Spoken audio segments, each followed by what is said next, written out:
Sa ngalan ng Ama at ng Anak at ng Espiritu Santo. Amen. Ang pagpapala ng ating Panginoong Hesukristo, ang pag-ibig ng Diyos Ama, at ang pakikipagkaisa ng Espiritu Santo naway sumainyong lahat. At sumaiyo rin. Mga kapatid, tinipon tayo bilang mga kaanib na angkan ng Diyos, kaya dumulog tayo sa maawaing Panginoong nagpapatawad ng lubos. Sinugong tagapagpagaling sa mga nagsisisi, Panginoon, kaawaan mo kami. Panginoon, kaawaan mo kami. Dumating na tagapag-anyayang mga makasalanay magsisi, Kristo, kaawaan mo kami. Kristo, kaawaan mo kami. Nakaluklok ka sa kanan ng Diyos Ama para ipamagitan kami. Panginoon, kaawaan mo kami. Panginoon, kaawaan mo kami. Kaawaan tayo ng mga pangyarihang Diyos, patawarin tayo sa ating mga kasalanan at patnubayan tayo sa buhay na walang hanggan. Amen. Manalangin tayo. Ama naming makapangyarihan, sa kadalisayang dulot ngayon ng kusang loob na pagpapakasakit, pasapitin mo kami ng may wagas na kalooban sa pagdiriwang ng dakilang Pasko ng pagkabuhay, sa pamamagitan ni Jesucristo kasama ng Espiritu Santo, magpasawalang hanggan. Amen. Umupo ang lahat.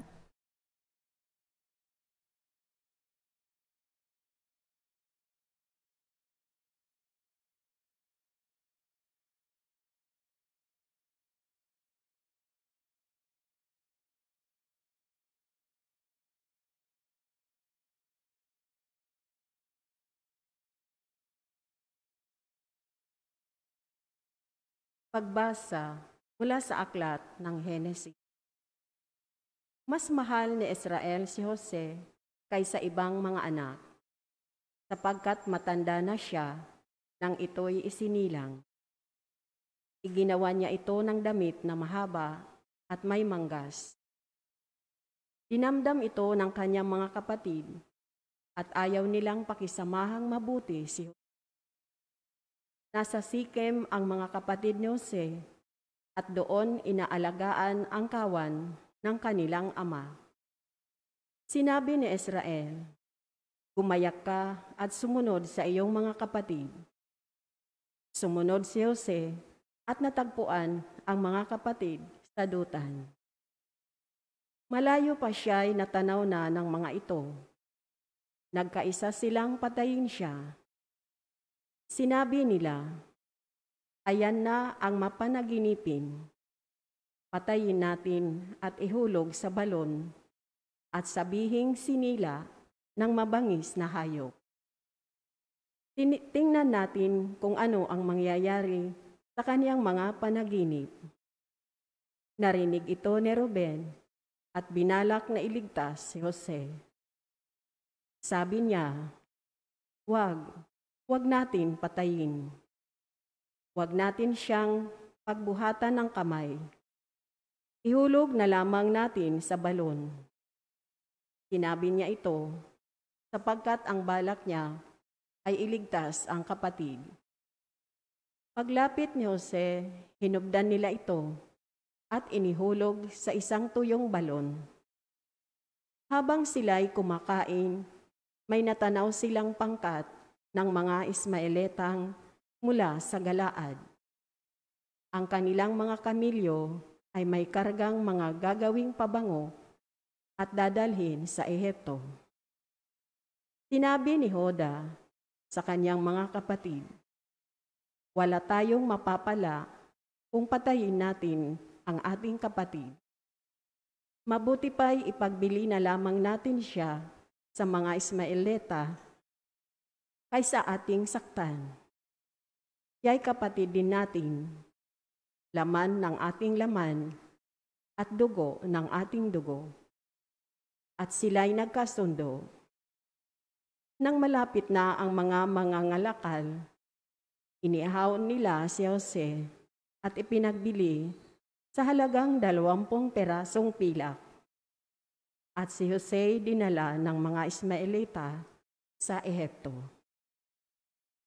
Ang salita ng Diyos. Salamat sa Diyos, salmong tugunan ang atin pong itutugon. Gunitain ng malugod ang dakilang gawa ng Diyos, tayo pong lahat. Gunitain ng malugod ang dakilang gawa ng Diyos. Sa lupain nila'y mayroong tagutom na ipinarating. Itong Panginoon, kung kaya nagdahop sila sa pagkain. Subalit ang Diyos sa unahan nila'y may sugong lalaki, tulad ng alipin, ibininta nila ang batang si Jose. Gunitain ng malugod ang dakilang gawa ng Diyos. Mga paan nito'y nagdanas ng hirap nang ito'y ipangaw. Pati liig niya'y pinagkwintas ng kulyar na bakal. Hanggang sa dumating ang isang sandali na siya'y subukin nitong Panginoon na siyang nangakong siya'y tutubusin. Gunitain ng malugod ng dakilang gawa ng Diyos. Ang kinasangkapan niya ay isang hari. Siyang nagpalaya. Pinalaya siya nitong haring ito na namamahala. Doon sa palasyong tahanan ng hari, pinapamahala. Sa buong lupain, si Jose ginawa niyang katiwala. Gunitain ng malugod ang dakilang gawa ng Diyos. Tumayo ang lahat.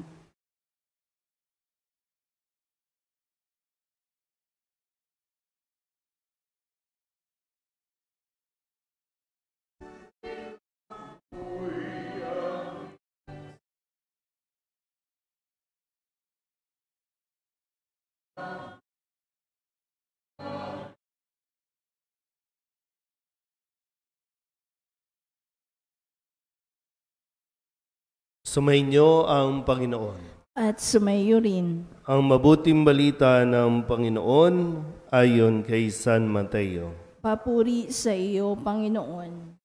Noong panahong iyon, sinabi ni Jesus sa mga punong saserdote at matatanda ng bayan, "Pakinggan ninyo ang isa pang talinghaga.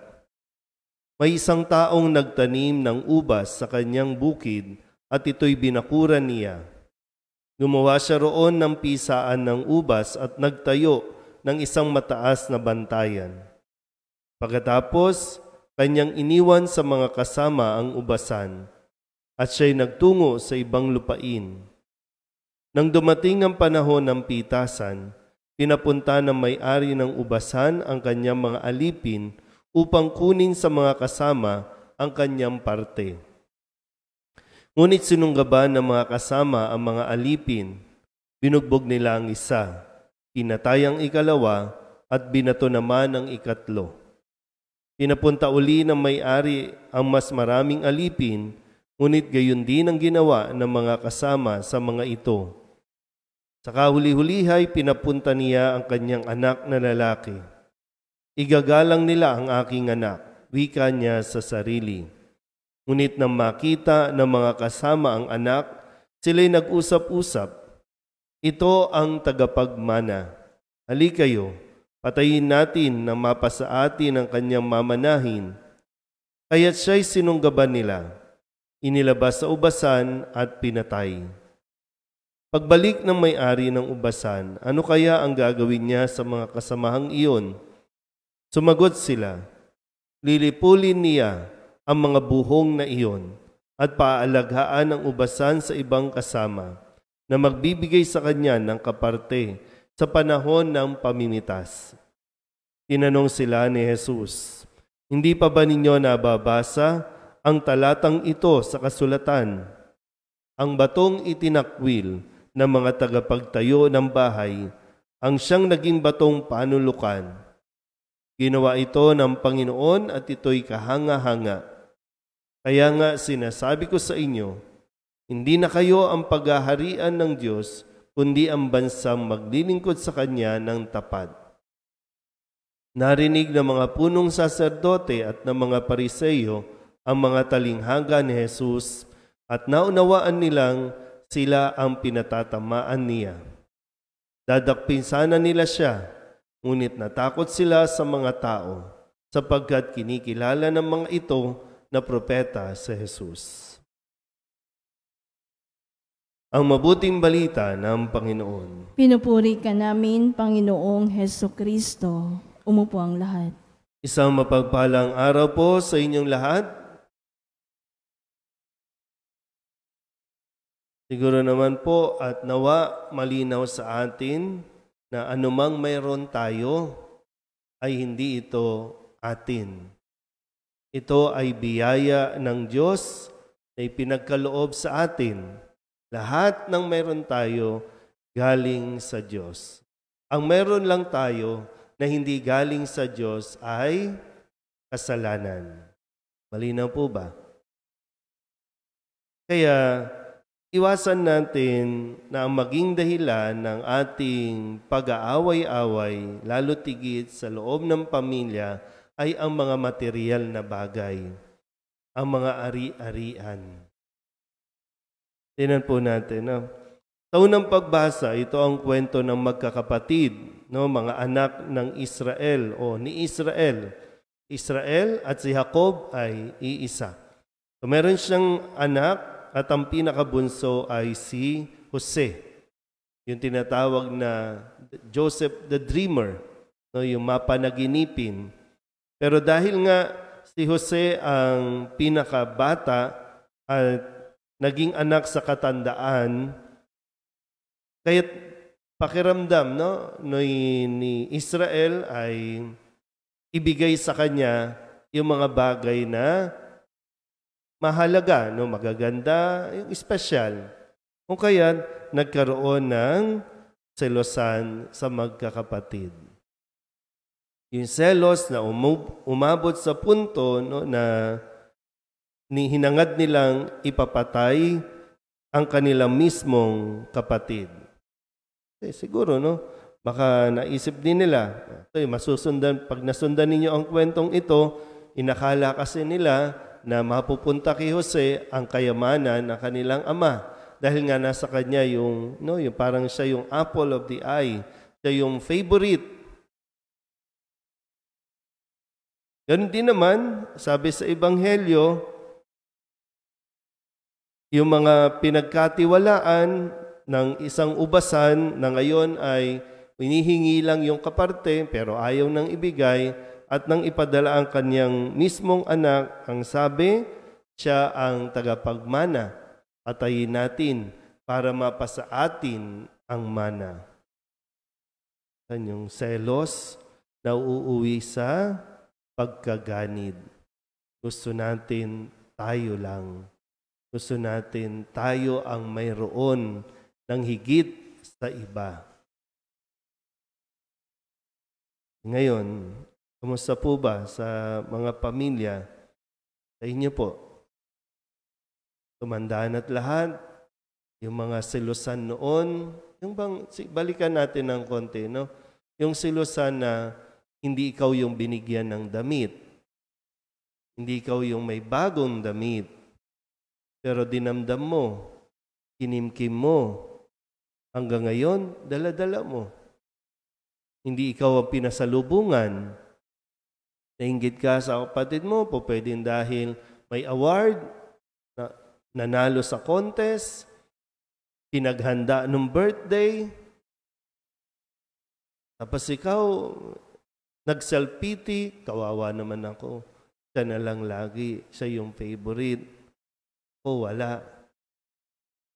Kaya, nagsarado ng isip, wasted to sa buhay ko . Parang siya na lang Nang hindi nalalaman na kung bakit ang layo ng loob mo, kung bakit nagkalayo ang inyong relasyon, dahil lamang doon. Dahil nga lang sa candy, dahil lang sa tinapay. Pero umabot sa punto na sa atin dapat. Kaya alam nyo, minsan, hinay-hinay din hinay-hinay sa pagpupundar. Hinay-hinay sa, para bang lahat kasi gusto nyo ibigay na. Pero yung mga bagay na pinahalagahan mo, baka yan ang maging sanhi ng pag-aaway-away ng mga anak nyo. hindi makakabuti. Pero muli, no, inaan niya yan, bakit hanggang ngayon hindi kayo magkakasundo? Bakit hanggang ngayon dala-dala mo pa rin yan? Inggit, selos, tuloy parang ang tingin sa'yo, ang damot-damot mo, swapang ka, ayaw mo magbigay. Hanggang ngayon, ang layo-layo pa rin. No? Hanggang kailan tayo mag-iisip bata? Kailan tayo magmamature? Parang, di ba? Nabuhay ka naman. Bakit ka aasa sa mana? Minsan pinag-aawayan yung mana, yung pera. Bakit ka aasa doon? Dahil pagod ka, tamad ka na, ayaw mo nang magpagod, ayaw mo magsikap para sa iyo, inaasahan mo yung mana na ibinigay doon sa isa mong o kung sa kanino man. Sasabihin mo, unfair? Hanggang ngayon, ganun pa rin ang damdamin mo, unfair pa rin?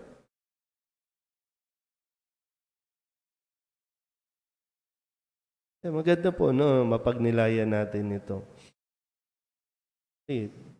Sa dito, no, sa realidad, talagang hindi naman tayo bumabata lahat. Pag-isipan na mabuti, no?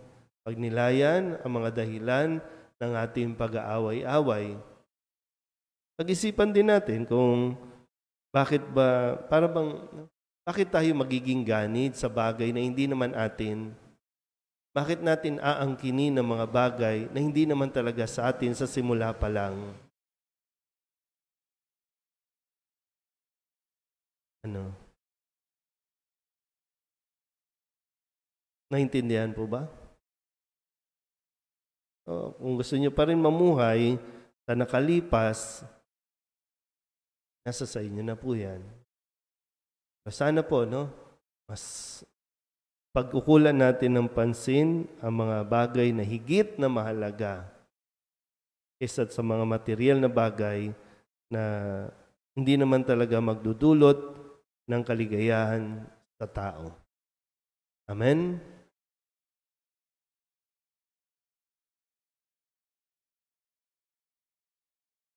Habang pinagninilayan ang babala sa Ebanghelyo tungkol sa pangangalagang mamunga, ihain natin ang ating mga kahilingan sa Diyos Ama.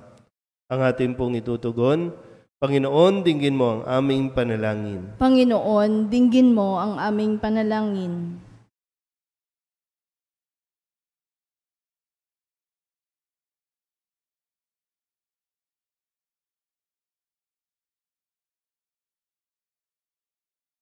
Ang Santo Papa, naway makatanggap ng liwanag, lakas at tulong sa kanyang pag-akay sa simbahan sa mga panahong ito ng kahirapan. Manalangin tayo sa Panginoon. Panginoon, dinggin mo ang aming panalangin. Ang ating mga isipan, naway mapuspos ng kapayapaan ng Diyos na naghahatid ng walang hanggang kagalakan at walang katapusang kaligayahan. Manalangin tayo sa Panginoon. Panginoon, dinggin mo ang aming panalangin.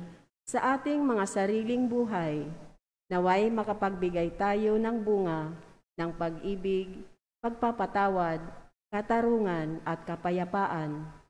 Manalangin tayo sa Panginoon. Panginoon, dinggin mo ang aming panalangin.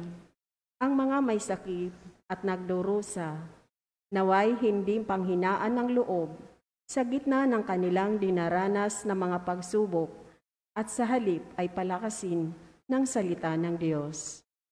Manalangin tayo sa Panginoon. Panginoon, dinggin mo ang aming panalangin. Ang mga yumao, naway tumanggap ng kanilang walang hanggang kapahingahan sa iyong kaharian. Manalangin tayo sa Panginoon. Panginoon, dinggin mo ang aming panalangin. Idulog din natin sa Panginoon ang ating mga personal na kahilingan at mga panalangin para sa ating mga pamilya.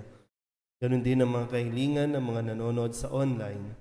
Lahat ng misang pasasalamat, espesyal na intensyon at mga kaluluwa na inihiling na ipagdasal sa misang ito.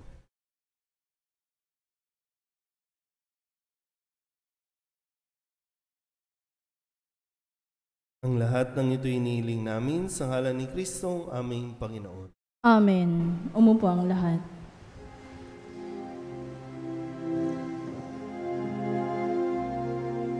Buksan ng aming puso,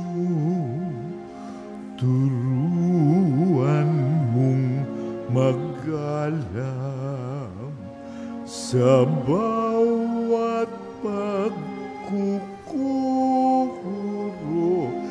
lahat ay makayakap. Buksan ang aming isip, sikatan ng liwanag ng kusang matang pilit, tungkuling nabanal. Buksan ng aming palad, sarili maialay. Tulungan mong ihanap kami ng bagong malay. Manalangin kayo mga kapatid upang paghahain natin ng kalugdan ang Diyos Amang makapangyarihan. Tanggapin nawa ng Panginoon itong paghahain sa iyong mga kamay, sa kapurihan niya at karangalan sa ating kapakinabangan at sa buong sambayanan niyang banal.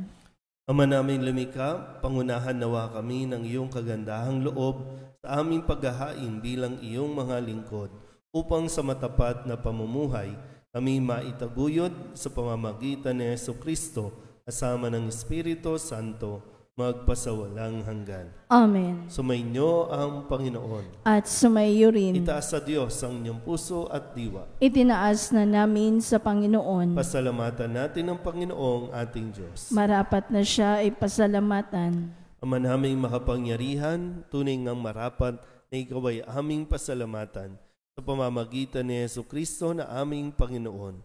Sa pagbabakasakali mong kami bubuti, isinugo mo sa Jesucristo upang pangunahan kami.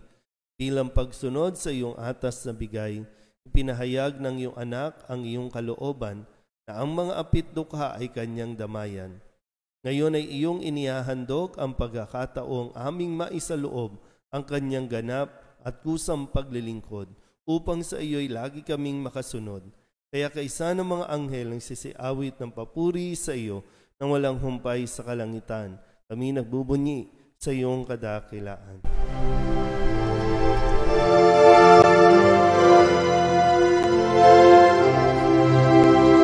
Santo, Santo, Santo, Panginoong Diyos makapangyarihan, napupuno ang langit at lupa ng kalwalhatian mo. Hosana sa kaitaasan, pinagpalang na paririto sa ngalan ng Panginoon. Hosana sa kaitaasan.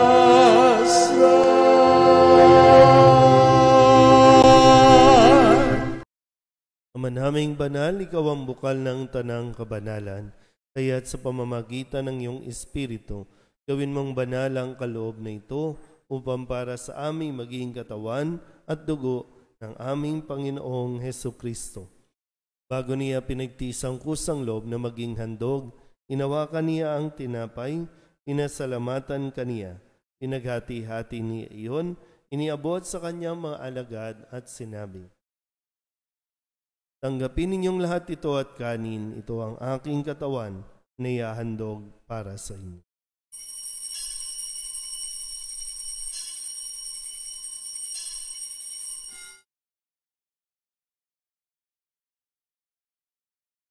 Gayun din naman nang matapos ang hapunan, hinawakan niya ang kalis, muli kaniyang pinasalamatan. Iniabot niya ang kalis sa kanyang mga alagad at sinabi, "Tanggapin ninyong lahat ito at inumin. Ito ang kalis ng aking dugo, ng bago at walang hanggang tipan.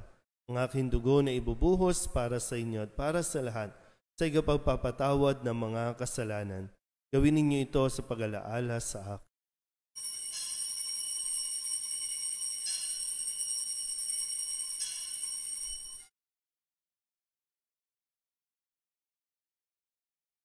Ipagbunyi natin ang misteryo ng pananampalataya. Si Kristo'y namatay, si Kristo'y nabuhay, si Kristo'y babalik sa wakas ng panahon. Ama, ginagawa namin ngayon ang pag-alaala sa pagkamatay at muling pagkabuhay ng iyong anak, kaya tiniaalay namin sa iyo ang tinapay na nagbibigay buhay at ang kalis na nagkakaloob ng kaligtasan. Kami nagpapasalamat dahil kami iyong minarapat na tumayo sa harap mo para maglingkod sa iyo. Isinasamo namin kami magsasalo-salo sa katawan at dugo ni Kristo ay mabuklod sa pagkakaisa sa pamamagitan ng Espiritu Santo. Ama, lingapin mo ang iyong simbahang laganap sa buong daigdig. Puspusin mo kami sa pag-ibig kay San Francisco na aming Papa at ni Jose na aming Obispo at ng Tanang Kaparian. Alalahanin mo rin ang mga kapatid naming nahinlay na may pag-asang sila'y muling mabubuhay, gayon din ang lahat ng mga pumanaw. Tawaan mo sila at patuloyin sa iyong kaliwanagan. Tawaan mo at pagindapating kaming lahat na makasalo sa iyong buhay na walang wakas. Kaysa ng mahal na Birhen Maria na ina ng Diyos, ng kabiyak ng puso niyang si San Jose.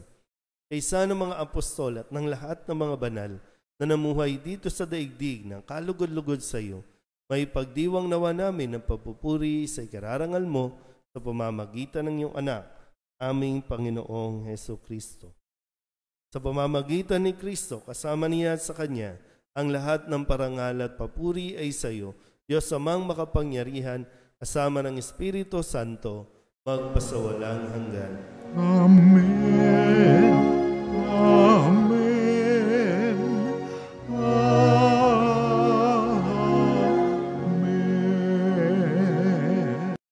Kung kababang loob tayong tumawag sa ating Panginoon ng Ama namin.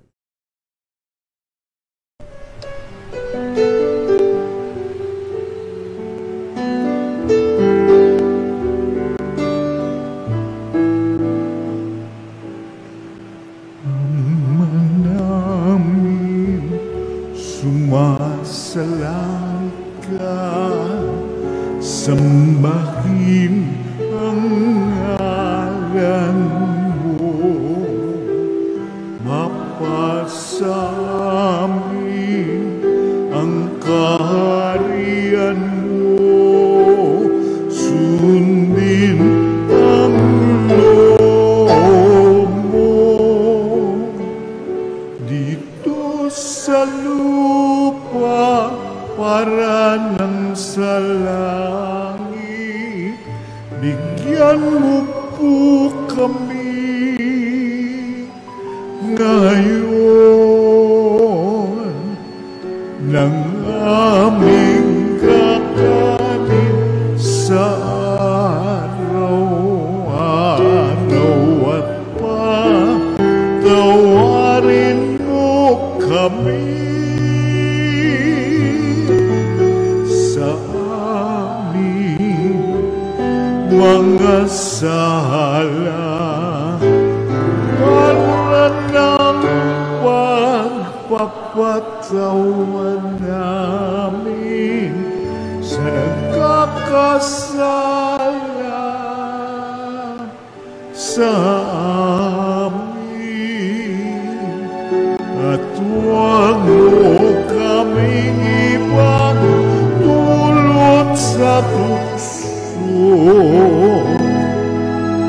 at yadya mo kami sa lahat ng masama. Inihiling namin kami iadya sa lahat ng masama, pagkalooban ng kapayapaan araw-araw, iligtas sa kasalanan at ilayo sa lahat ng kapahamakan. Samantalang aming pinananabikan ang dakilang araw ng pagpapahayag ng tagapagligtas naming sa Heso Kristo. Sapagkat iyo ang kaharian at ang kapangyarihan at ang kapurihan magpakailanman. Amen. Panginoong Heso Kristo, sinabi mo sa iyong mga apostol, kapayapaan ang iniiwan ko sa inyo, ang aking kapayapaan ang binibigay ko sa inyo. Tunghayan mo ang aming pananampalataya at huwag ang aming mga pagkakasala. Pagkalooban mo kami na kapayapaan at pagkakaisa ayon sa iyong kalooban, kasama ng Espiritu Santo, magpasawalang hanggan. Amen. Ang kapayapaan ng Panginoon ay laging sumainyo. At sumayo rin. Magbigayan po tayo ng kapayapaan sa isa't isa.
Ito ang kordero ng Diyos. Ito nag-aalis ng kasalanan ng sanlibutan.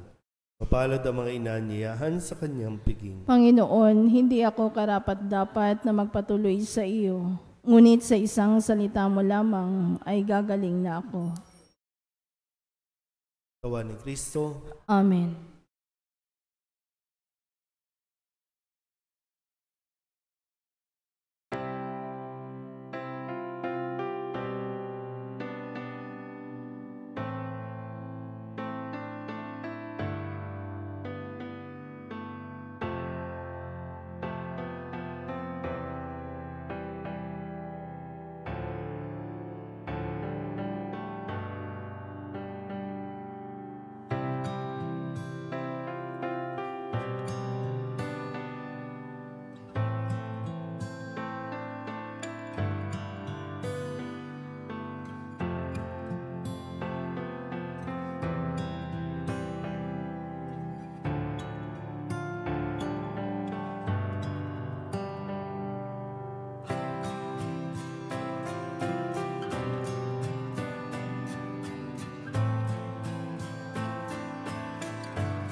Manalangin tayo.